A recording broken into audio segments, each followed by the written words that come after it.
She was 21 years old, a nursing student, a disciplined athlete, and on the outside, everything looked fine. But on February 9, 2004, Maura Murray would vanish so completely that more than 20 years later, not a single piece of conclusive evidence explains what happened to her. This is not a story about a violent crime scene. There were no screams, no blood, no witnesses to an attack, just a car, a dark road, and a 7-minute window that swallowed a person whole. To understand how this could happen, we have to begin before the crash, before the drive north, before the moment Maura disappeared. Maura Murray grew up in Massachusetts in a family that valued discipline, structure, and achievement. She was competitive, driven, and known for pushing herself harder than most people her age. Running was her escape. Control was her comfort. That mindset took her to West Point, one of the most demanding military academies in the world. But West Point didn't break Maura all at once. It wore her down slowly.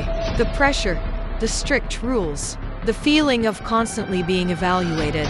After a shoplifting incident and mounting stress, Maura left West Point and transferred to the University of Massachusetts Amherst. To her family, it seemed like a reset.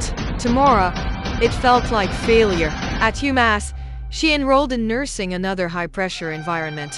Her days were filled with clinical rotations, studying, and financial stress. Friends later said Maura often seemed exhausted, quiet, distracted.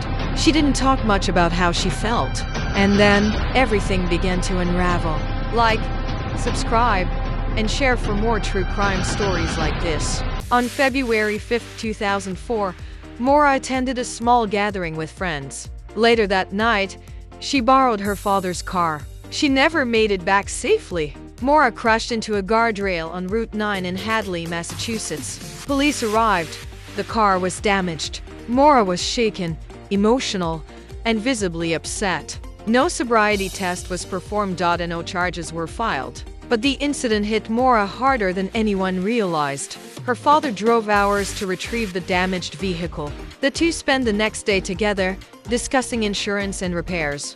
On the surface, it seemed like a minor accident. Internally, Maura was spiraling. In the days that followed, she made a series of quiet, deliberate moves. She withdrew nearly all the money from her bank account. She searched online for vacation rentals in northern New England. She packed clothing, toiletries, and textbooks. Then she sent emails to her professors. She claimed there had been a death in her family. She said she would be gone for a week. This was a lie. No family member had died.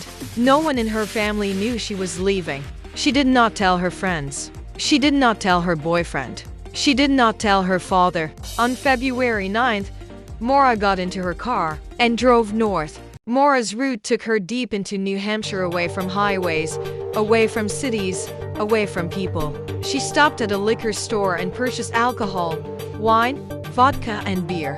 Why she bought it has never been fully explained. As daylight faded, Maura entered an area known for winding roads, heavy forest, and limited cell service. Wild Amanusak Road is not a place people stumble upon by accident. It's narrow, dark, and surrounded by dense woods. At approximately 7:27 p.m., Maura's car slid off the road and struck a snowbank. A local bus driver, Butch Atwood, noticed the crash and stopped. Maura was outside the vehicle. She appeared shaken but not seriously injured. She told him she had already called for help. She asked him not to call the police. Atwood found this strange and concerning. He returned to his bus and called 911 anyway. This decision would unknowingly start a clog that still haunts investigators. Police arrived at the crash site approximately 7 minutes later. Maura Murray was gone. Her car was locked. Her backpack was inside. Her phone was missing. Alcohol containers were visible, and no footprints leading clearly into the woods. No signs of a struggle. No evidence of where she went. Tracking dogs picked up Maura's scent and followed it east for about 100 yards. Then it stopped. As if she had entered another vehicle. No one reported seeing her walk down the road. No one reported picking her up. The area was searched extensively. Nothing. How does a person vanish that completely?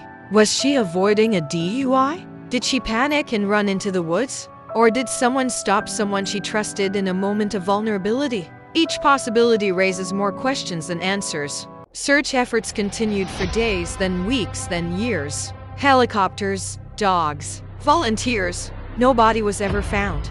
No confirmed sighting. And no phone activity. No financial activity. Maura Murray simply ceased to exist. Some believe she succumbed to the elements, yet no remains have ever surfaced. Others believe she encountered the wrong person, but no suspect has ever been charged. Some even believe she planned to disappear, but she left behind everything she would need to survive. Her family continues to search, investigators continue to debate, the public continues to speculate, and the question remains, what happened to Maura Murray in those 7 minutes? Until that question is answered, this case remains one of the most disturbing unsolved mysteries of modern true crime. Like, subscribe, and share for more true crime stories like this.